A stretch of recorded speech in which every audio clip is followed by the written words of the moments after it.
नमस्कार मित्रांनो, आज आपण इयत्ता 10वीची संतवाणी दुसरी योगी सर्वकाळ सुखदाता जी संत एकनाथांनी लिहिलेली आहे ती आज आपण बघणार आहोत. संत एकनाथांचा जन्म 1533 ला झाला आणि त्यांचा मृत्यू 1599 ला झाला. त्यांचा परिचय आपण थोडक्यात बघूया. जसं की मी तुम्हाला मागे पण सांगितलंय की आपल्या महाराष्ट्राला संतांची खूप मोठी परंपरा लाभलेली आहे आणि त्यातीलच एक महान संत एकनाथ महाराज आहेत. भागवत संप्रदायातील थोर संत कवी हे आहेत. भागवत संप्रदायातील थोर संत कवी आपण आधी बघितलेले संत नामदेव हे वारकरी संप्रदायातील कवी होते आणि हे भागवत संप्रदायातील कवी आहेत. भागवत संप्रदाय म्हणजे तो एक वैष्णव संप्रदाय आहे आणि ज्याचे अनुयायी ज्याचे भक्त भगवान विष्णू वासुदेव श्रीकृष्ण यांची पूजा करतात त्याला भागवत संप्रदाय म्हणतात. आणि अशा भागवत संप्रदायातील संत एकनाथ हे महत्त्वाचे संत आहेत. 16व्या शतकातील महाराष्ट्राच्या सांस्कृतिक प्रबोधनाचे प्रवर्तक एकनाथी भागवत, रुक्मिणी स्वयंवर, भावार्थ रामायण इत्यादी ग्रंथ, अभंग, आख्याने, गवळणी, पदे, भारुडे अशी त्यांची बहुआयामी लेखन संपदा आहे. बहुआयामी का म्हटलेलं आहे कारण त्यांनी प्रत्येक साहित्य त्यांनी लिहिलेले आहे. जसं की ग्रंथ लिहिला आहे, अभंग लिहिलेला आहे, आख्याने, पदे, भारुडे, त्याच्यामुळे त्यांना बहुआयामी त्यांची लेखन संपदा आहे असं म्हटलेले आहे. बहुश्रुतता, समन्वयशीलता, सामान्यांच्या उद्धाराची तळमळ, अलंकारिकता, पौराणिक कथा संदर्भ, सुबोधता हे संत एकनाथांच्या काव्याचे प्रमुख विशेष आहेत. आता आपण अभंगाविषयी बघूया. प्रस्तुत अभंगात योगी पुरुष आणि पाण्याची तुलना केली असून योगी पुरुष हा पाण्यापेक्षा श्रेष्ठ आहे हे विविध दृष्टांतातून संत एकनाथांनी स्पष्ट केलेले आहे. या अभंगामध्ये संत एकनाथांनी योगी पुरुष आणि पाणी यांची तुलना करून योगी पुरुष कसा श्रेष्ठ आहे हे इथे सांगितलेलं आहे. सर्वात प्रथम आपण योगी पुरुष म्हणजे कोण हे थोडं समजून घेऊया. आपण योगी पुरुष कुणाला म्हणू शकतो जे की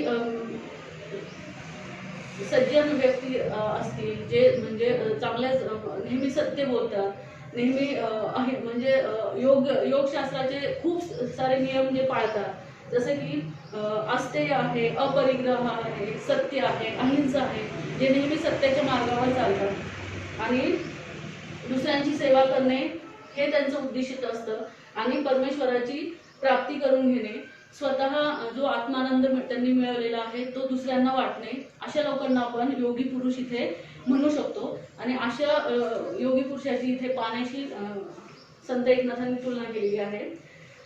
आता अभंग मी आधी वाचते आणि नंतर त्याचं स्पष्टीकरण आपण बघूया.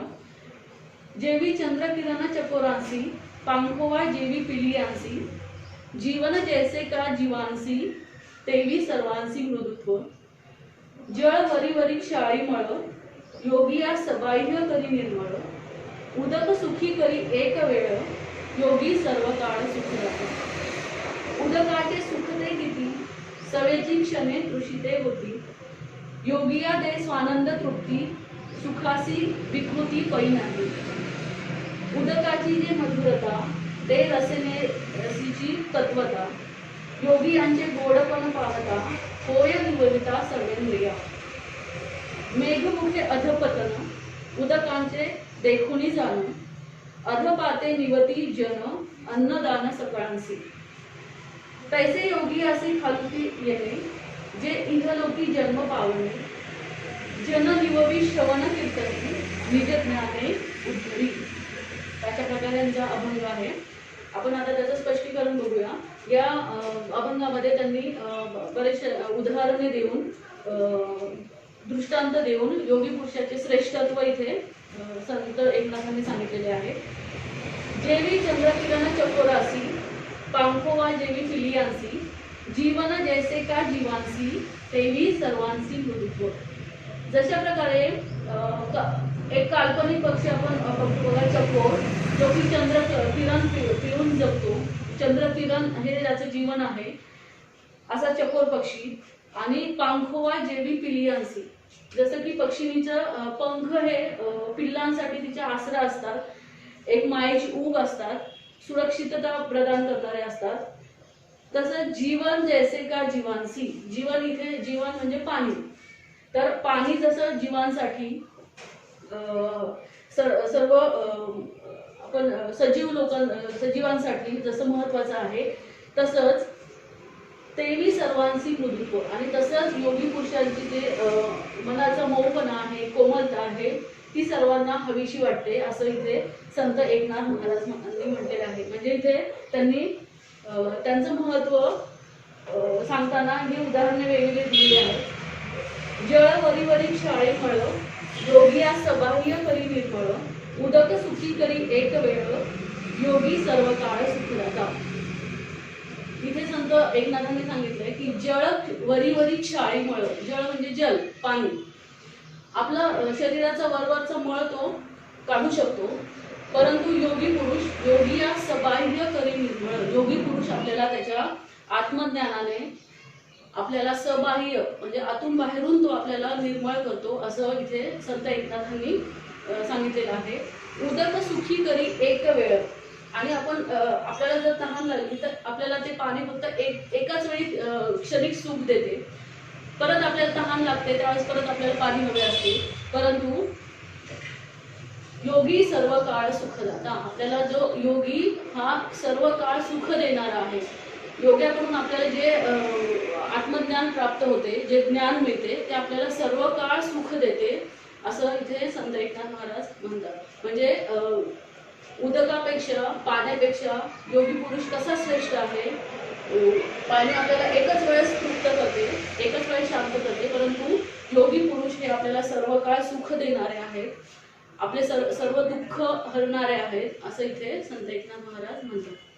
योगिया दे स्वानंद तृप्ती, उदकाचे सुख ते किती, क्षणेची सवेची क्षणे तृषिते होती. उदकाचे सुख हे तेवढ्या क्षणापुरते मर्यादित असते, पाण्याचे सुख हे तेवढ्या क्षणापुरते मर्यादित असते. आपल्याला परत तहान लागते त्यावेळेस आपल्याला परत पाणी हवेच असते, तसं योगी पुरुषाचं नाही. योगिया दे स्वानंद तृप्ती, स्वानंद तृप्ती म्हणजे उच्च कोटीचा निर्मळ आनंद किंवा परमानंद ज्याला म्हणतो आपण. योगिया दे स्वानंद तृप्ती, सुखासी विकृती पै नाही, आणि आपल्याला योगी पुरुषाकडून जे सुख प्राप्त होते ते कधीही नाश पावत नाही, ते कायम चिरकाळ टिकणारे असते, त्याच्यामध्ये कुठलीही विकृती नसते, ते सुख आपल्याला कधीही दुःख देत नाही. तर इथे एकनाथ महाराज म्हणतात की योगी पुरुष कसा श्रेष्ठ आहे, तो आपल्या आत्मज्ञानाने लोकांना कशा प्रकारे सुख देतो, हे इथे संत एकनाथ महाराजांनी सांगितलेलं आहे. उदकाची जे मधुरता ते रसनेसीची तत्वता, उदकाची जी मधुरता आहे, जो गोडपणा आहे, तो फक्त रसनेपुरताच मर्यादित आहे. रसना म्हणजे जिभेपुरताच फक्त मर्यादित आहे, तेवढ्या पुरताच तो फक्त आपल्याला मधुरता प्राप्त करून देतो. योगी यांचे गोडपण पाहता होय निवविता सर्वेंद्रिया, आणि परंतु योगी यांचं जे गोडपण आहे, जो चांगलेपणा आहे, तो आपल्याला सर्व इंद्रियांना आपल्या तो शांत करतो. मनशांती आपल्याला एकदा लाभली की आपण नेहमी आनंदी राहतो. तर अशा प्रकारे इथे एकनाथ महाराजांनी योगी पुरुषाचं महत्व सांगितलेलं आहे. मेघमुखे अधपतन, उदकाचे देखुनी जाण, अधपाते निवती जन, अन्नदान सकळांसी. इथे पुढचं त्यांनी एक दृष्टांत सांगितलेला आहे की जसं की मेघमुखे अधपतन, जसं की ढगातून पाऊस खाली येतो आणि जमिनीवर पडतो. उदकाचे देखुनी जाण, अधपाते निवती जन, अधपाते म्हणजे खाली आल्यानंतर ते पाणी पावसाचं, निवती जन निवणे म्हणजे शांत होणे, शांत करणे. सगळ्या जीवांना सजीवांना जसं की पाऊस शांत करतो, आणि सगळ्यांना अन्नदान त्याच्यामुळे होते. म्हणजे आपल्याला माहीतच आहे की आपला देश हा कृषी प्रधान देश आहे. बहुत करून लोकांचा व्यवसाय हा शेती आहे, आणि पावसाच्या पाण्यावरच ती अवलंबून आहे. पाऊस जर पडला तर शेती चांगली येते, आपल्याला अन्न मिळते, आणि लोक सुखी होऊ शकतात त्याच्यामुळे. तर अशा प्रकारे इथे पण संत एकनाथ महाराजांनी सांगितलेलं आहे की जसं की पाऊस पडल्यानंतर सर्व लोक शांत होतात, सर्व लोक सुखी होतात, परंतु तसं असतं, तैसे योगियासी खालुते येणे जे इहलोकी जन्म पावणे. आणि तशाच प्रकारे योगियांचं खाली येणं म्हणजे या पृथ्वीवर जन्म घेणं, इहलोकी जन्म पावणे म्हणजे या लोकी या पृथ्वीवर जन्म घेणे. जननिववी श्रवण कीर्तने निज ज्ञाने उद्धरी. आणि असे लोक काय करतात, योगी पुरुष स्वतः तपश्चर्या करतात, तपस्या करतात आणि ज्ञान प्राप्त करतात, आत्मज्ञान मिळवतात आणि ते श्रवण कीर्तनाने काय करतात, लोकांना ऐकवतात. म्हणजे भजनाद्वारे देवाची उपासना करण्यासाठी ते लोकांना ऐकवतात आणि लोकांना ज्ञान प्राप्त होते. अशा प्रकारे म्हणजे त्या पावसाच्या पाण्याप्रमाणेच योगियांचं खाली येणं असतं जमिनीवरती आणि लोकांना ज्ञान प्राप्त करून देणं असतं. इथे संत एकनाथ महाराजांनी अशा प्रकारे योगी पुरुषाचं महत्त्व इथे सांगितलेलं आहे. आणि या अभंगातून आपल्याला ही प्रेरणा मिळते की आपण चांगल्या लोकांच्या सहवासात नेहमी राहिलं पाहिजे, योगी पुरुषांच्या सहवासात आपण नेहमी राहिलं पाहिजे, कारण आपल्याला चांगलं वळण त्याच्यामुळे लागतं आणि आपलं आयुष्य सुखी होऊ शकतं. परंतु आपण जर वाईट लोकांच्या सहवासात राहिलो तर आपल्याला कायम आपल्या वाट्याला दुःख आणि पीडा आल्याशिवाय राहणार नाही. त्याच्यामुळे आपल्याला योगी पुरुषांच्या सहवासात जास्तीत जास्त राहिलं पाहिजे. परंतु तुम्ही आता इथे म्हणताल की आम्ही योगी पुरुष कसे ओळखायचं, आम्ही कसे ओळखू शकतो योगी पुरुष आमच्या आजूबाजूला आहेत की नाही. परंतु जरी आपण ओळखू शकत नसलो तरी जे योगी पुरुष होऊन गेलेले आहेत, जे संत होऊन गेलेले आहेत मोठमोठे, असे जे लोक आहेत ते पुस्तक रूपाने आपल्या जवळ आहेत. आणि अशा लोकांची आत्मचरित्रे असो, काही पुस्तके असो, ते जर आपण वाचलं तर आपल्याला हे ज्ञान नक्कीच प्राप्त होऊ शकतं आणि आपण त्यांच्या सहवासात आहोत असं आपल्याला वाटतं आणि एक चांगल्या मार्गावर आपण चालू शकतो. तर अशा प्रकारे हा अभंग आहे. थोडक्यात मी तुम्हाला हिंदीमध्ये एक्सप्लेन करते. योगी सर्व काल सुख जाता, ये जो अभंग है वो संत एकनाथ महाराज ने लिखा है. और यहाँ पे योगी पुरुषों का महत्व जल से, पानी से कैसे ज़्यादा है ये उन्होंने यहाँ पे स्पष्ट किया है. उसके लिए उन्होंने अलग अलग उदाहरण भी दिए हैं. जैसे कि चकोर पक्षी जो एक काल्पनिक पक्षी है, वो चंद्र किरण वही उसका जीवन है. जैसे कि एक पक्षिणी है जिसके पंख है, वही उसके जो बच्चे हैं उनके लिए एक आसरा होते हैं, एक सुरक्षितता उनको प्रदान करते हैं. जैसे कि जीवन है जो हर एक लिविंग थिंग को पानी, जीवन मतलब पानी, ये बहुत आवश्यक है. वैसे ही योगी पुरुष के मन का बड़प्पन या कोमलता सबको बहुत जरूरी है, ऐसा यहाँ पे कवि ने संत एकनाथ महाराज ने कहा है. उसके बाद में उन्होंने अंतर स्पष्ट किया है जल, पानी और योगी पुरुष का.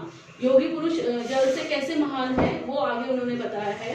जैसे कि पानी पीने के बाद हमें उतने देर के लिए ही हम तृप्त होते हैं, लेकिन योगी पुरुष ने हमें जो ज्ञान दिया है उससे हम हमेशा के लिए, चिरकाल के लिए हम तृप्त होते हैं, ऐसा वहाँ पे उन्होंने कहा है. और जो पानी की जो मधुरता है वो सिर्फ हमारे रसना मतलब जीभ तक ही मर्यादित है, लेकिन जब इनका योगी पुरुष का जो ज्ञान है वो हमेशा के लिए हमें तृप्त करता है, यहाँ पे उन्होंने ऐसा कहा है. और आगे का उन्होंने कहा है जैसे कि बारिश का पानी सभी लोगों को सुख प्रदान करता है, यहाँ पे हमें जो भी अन्न चाहिए वो हमें उससे मिलता है. वैसे ही ये जो योगी पुरुष है ये इस धरती पर जन्म लेते हैं, वो इसलिए लेते हैं कि जो भी अज्ञानी लोग हैं उनको ज्ञान प्राप्त हो. वो खुद तपस्या करके वो पहले ज्ञान प्राप्त करते हैं और फिर दूसरों को श्रवण कीर्तन के माध्यम से बांटते हैं. तो इस प्रकार ये कविता का संक्षेप में मैंने आपको बताया. तो ये एकनाथी भागवत याच्यामधून हा अभंग घेतलेला आहे संत एकनाथ महाराजांचा. याचा आपण स्वाध्याय कृती आता बघूया. पहिला प्रश्न आहे, खालील चौकटी पूर्ण करा. अभंगात वर्णिलेल्या चंद्रकिरण पिऊन जगणारा पक्षी. याच्यामध्ये कुठला पक्षी सांगितलेला आहे की जो चंद्रकिरण पिऊन जगतो, तर तो आहे चकोर. हा एवढा शब्द लिहिणे तिथे अपेक्षित आहे. पिल्लांना सुरक्षितता देणारे, पिलांना सुरक्षितता देणारे कोण आहेत, तर पक्षिणीचे पंख आहेत. चिरकाळ टिकणारा आनंद, चिरकाल म्हणजे नेहमीसाठी टिकणारा आनंद कुठला आहे तर स्वानंद तृप्ती. व्यक्तीला सदैव सुख देणारा कोण आहे, नेहमी सुख देणारा तर योगी पुरुष. इथे खालील आकृती पूर्ण करा. पुढचा प्रश्न आहे योगाचे मृदुत्व सर्वांशी त्याप्रमाणे कशाप्रमाणे आहे. पिलियांशी कशाप्रमाणे आहे, पक्षिणीच्या पंखाप्रमाणे आहे. चंद्रकिरण साठी चकोराशी म्हणजे चकोराला जसे चंद्रकिरण आहे, चंद्रकिरण जिथे दिलेलं आहे तिथे चकोर हा शब्द लिहिणे तुम्हाला अपेक्षित आहे. आणि जीवांशी म्हणजे सजीवांशी तर पाण्यासारखे आहे. तर अशा प्रकारे इथे उत्तर तुम्हाला लिहायचं आहे. पुढचा प्रश्न आहे फरक स्पष्ट करा. योगी पुरुष आणि जीवन, जीवन म्हणजे पाणी, पाणी आणि योगी पुरुष यातला फरक आपल्याला तिथे स्पष्ट करायचा आहे. तर आपण तिथे काय काय पॉइंट्स लिहू शकतो. तर पहिला पॉइंट आपण लिहू शकतो की सबाह्य निर्मळ करते. योगी पुरुष आपल्याला सबाह्य निर्मळ करतं आणि पाणी फक्त आपल्याला वरवरचा आपल्या शरीरावरचा मळ धुतो. हा पहिला फरक आपण लिहू शकतो. दुसरा फरक योगी पुरुष आपल्याला स्वानंद तृप्ती देतो आणि पाणी आपल्याला फक्त तहान शमवणारे क्षणिक सुख देतो, म्हणजे फक्त आपल्या जिभेलाच तृप्त तो करतो. हा दुसरा पॉइंट आपण इथे लिहू शकतो. तिसरा पॉइंट सर्व इंद्रियांना योगी पुरुष शांत करतो आणि पाणी फक्त आपल्या जिभेला शांत करते, तृप्त करते. पुढचा आपण पॉइंट लिहू शकतो की आत्मज्ञानाने उद्धार करतो आपला. योगी पुरुष आत्मज्ञानाने आपला उद्धार करतो आणि पाणी फक्त आपल्याला अन्नदान करू शकते, आपला उद्धार नाही करू शकत. तर अशा प्रकारे आपण इथे फरक स्पष्ट करू शकतो. आणि आपल्याला पुढे समानार्थी शब्द लिहायचे आहेत कवितेतीलच. जसं की जीभ साठी कुठला शब्द आलेला आहे तर रसना. पाण्यासाठी दोन शब्द आलेले आहेत इथे, उदक आणि जळ. गोडपणा, मधुरता. आणि ढगासाठी शब्द आलेला आहे मेघ.